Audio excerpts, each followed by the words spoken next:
So today I want to talk to you about 5 things I wish I would have known as a new guitar player. So I've been playing guitar for well over 30 plus years. Played on stages with a lot of A-list celebrities, artists, if you will, that range from pop, singer-songwriter, hip-hop, and gospel. And these are some of the things that I wish I would have known earlier in my guitar journey. Number one is comparison. Comparison is the thief of all joy. I wish I would have known this earlier in my guitar journey. I probably would have saved myself a lot of headaches, a lot of stress, a lot of anguish, because in this journey, it's easy to look to the left and the right and to look at what your buddies or friends are doing or other people on, especially with social media. Social media wasn't prevalent when I was playing, but now everybody's posting something, everybody's got a new trick that they can do.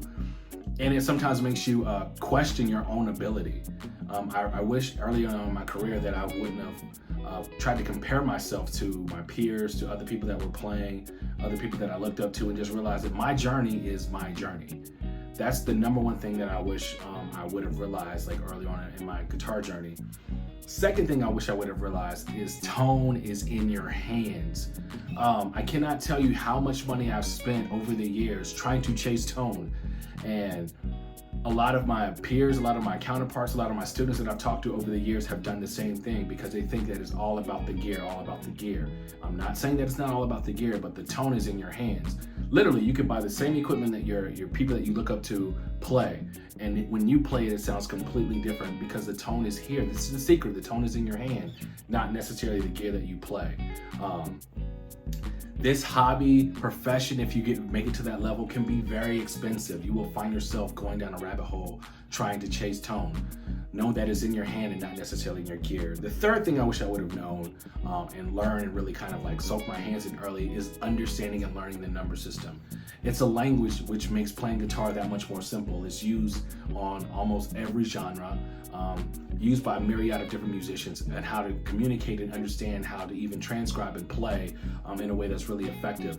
If you know the chord shapes, if you understand the spacing, it's something that I teach constantly about understanding. If you know the patterns and you know the shapes, it makes a lot of difference. I've seen people come in like, with these other like videos like, well, you don't need to know patterns and know shapes. I'm telling you from a guy who did not go to school for music. I went to school for criminal justice. Playing guitar was a hobby of mine, which I was able to in turn to make it a profession. But I'm telling you from experience, from playing in church, from playing in bars and clubs, blues clubs, from playing in the Chitlin circuit to playing all the way on the main stage, being on TV and publications all around the world. I'm telling you something that I know to be true. Understanding and knowing the number system, I wish I would have learned a lot earlier in my career. Fourth thing is not to become a gear snob. And what I mean by that is some people are just like so hell-bent on like this is the only type, PRS, Fender, tube, solid state. Yo, let all that go. Like there's so much gear that's out now that is so phenomenal. Don't get caught up into a name and a brand and thinking that that's the only thing that's out there. There's so many phenomenal brands, so much phenomenal gear out there that you pigeonhole yourself by thinking that like, oh, this is it, this is the pinnacle, there's nothing else outside of that. Depending on your financial status, sometimes you can't afford certain things and you pigeonhole yourself from trying new equipment. Try as much stuff as you possibly can. Just because it's not a name brand or it's not like this particular brand doesn't mean it's not going to be quality. If it feels good in your hands and it sounds good to your ears, that's all that matters. You can make people respect the brand with the way that you play.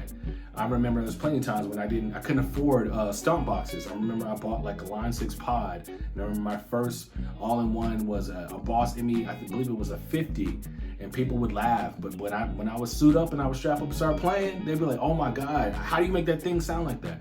You can make people respect your gear. Don't get caught up in being like one of these gear snobs that like wants to chase all this other stuff and spend all this money, because you will be you'll be spending a lot of money chasing your tail when you could have had affordable gear that sounds great by just like, not pigeonholing yourself. Last thing I wish I would have known is plateaus happen to everybody. They're a part of the journey. I've had so many plateaus in this journey of playing guitar, and I thought that maybe something's wrong with me. I can't figure out how to get past this rut. What do I do in order to try to get past this rut? I've been posed with that question so many different times. And an understanding about giving yourself grace in this process. Plateaus are part of the journey. they happen. You get in a rut. Sometimes you have to figure out how to inspire yourself or find another way to motivate yourself to get out of that thing. But that's a part of your journey. That's a part of the sweat equity that you have to put into this instrument. It's a beautiful thing, but it can be frustrating at times. And it's okay to put it down. Don't walk away from it completely. Put it down, take a second, take a pause. That could be 2 months, a month, a week, whatever the case may be, but come back to it and realize that there's a love and there's a passion, there's an energy for it. But know that even all of your superheroes have reached and had plateaus along their journey. They may never share it with you, but know that it definitely happens. So those are some of the 5 things that I wish I would have known when I first started playing guitar. Listen, stay the course. You don't let this thing defeat you. There's so much amazing stuff out here, so many resources that can help you get to the place that you want to be in your guitar journey. I'm telling you, from a kid that's from Alabama, did not go to music school, I took a few lessons when I was in high school, but I wasn't one of these guys that was just like some sort of genius. I had to put in the sweat equity, but I made it. And if I can make it, I know you can too. So if you want to be one of those people that kind of just pushes through or whatever, like check out some of the stuff that we have. There's so many resources. I've got courses out here. There's so many different resources out here that are going to help you get to the place. Just know that you can make it too. All right, man, peace. Hi there, it's Kerry. Thank you so much for watching this video. There's so much great content on this channel that's really going to help you unlock the fretboard and play the way that you've always wanted to play. So go ahead, click the subscription button and that notification bell over there, so that way you're always getting the awesome videos and the content that I drop at least once a week. Thank you so much for watching and keep on practicing. I'll see you soon.